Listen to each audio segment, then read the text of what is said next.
Father Matthew આજે જણાવવામાં આનંદ થાય છે કે અમારા શાળાના બે વિદ્યાર્થીઓ પંજાલ પ્રિન્સ અને ગોસ્વામી રોહિત તેઓ આરડીસીમાં એટલે 24મી જાન્યુઆરી દિલ્હી મુકામે જે પરેડ થાય છે એમાં ભાગ લીધો અને શાળાનું ગૌરવ દિશા અને જિલ્લાનું ગૌરવ વધાર્યા છે. તે બદલ શાળા પરિવાર તરફથી હું અભિનંદન પાઠવું છું. અને અગાઉ પણ અમારા શાળાના વિદ્યાર્થીઓ આરડીસીમાં ભાગ લીધેલ છે અને તેઓ સરકારી નોકરી આર્મીમાં મેળવેલી છે. અને શુભેચ્છા સાથે એમ પણ જણાવવું કે એમના જેમ વધારે વિદ્યાર્થીઓ ભાગ લે અને એમને પણ ચાન્સ મળે અને એ જ દરેક માટે એ સારું રહેશે.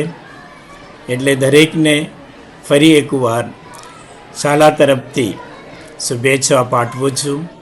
અને એની પાછળ મહેનત કરનાર ભરત સર અને એમના કર્નલ દરેકને હું અભિનંદન પાઠવું છું. નમસ્કાર, હું ભરતસિંહ ખાડેલિયા, સેન્ટ જોસ હાઈસ્કૂલ ડીસા એનસીસી ઓફિસર. મને જણાવતા આનંદ થાય છે કે અમારી શાળાના બે વિદ્યાર્થીઓ દિલ્હી મુકામે 26મી જાન્યુઆરીના રોજ પરેડમાં ભાગ લઈ ફક્ત ડીસા શહેર નહીં પરંતુ જિલ્લા કક્ષાએ અને રાજ્ય કક્ષાએ નહીં પરંતુ રાષ્ટ્રીય કક્ષાએ આખા સમગ્ર રાજ્યનું ગૌરવ વધારેલ છે. અને એમની અથાગ મહેનતના લીધે જ આ શાળાને ગૌરવ પ્રાપ્ત થયેલ છે, જેની મહેનત પાછળ અમારી શાળાના સંચાલક શ્રી પૂજ્ય ફાધર મેથ્યુએ ખૂબ જ પ્રેરણા આપી અને એમના કાર્યમાં ઉત્સાહ વધારો કરેલ છે, જેના લીધે આ બાળકો સફળતાના શિખરો પ્રાપ્ત કરી ચૂકેલ છે. અને અગાઉ પણ આ બાળકો ખૂબ જ સારી નામના કેળવી ચૂક્યા છે એનસીસી ક્ષેત્રે. અને આ માટે અમારે 35 બટાલિયન એનસીસીના વિભાગ તરફથી जय हिंद। मैं 35 एनसीसी बटालियन पालनपुर से मैं आया हूँ। मैं पीआई के रोल पे काम किया हूँ।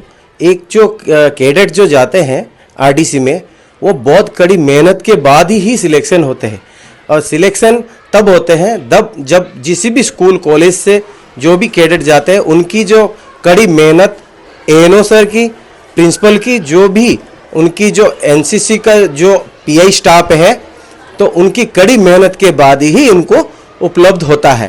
और उधर जाके दिल्ली में जाके बहुत कुछ मेहनत करना पड़ता है, समय की कमी और हर एक इवेंट्स में शामिल होना,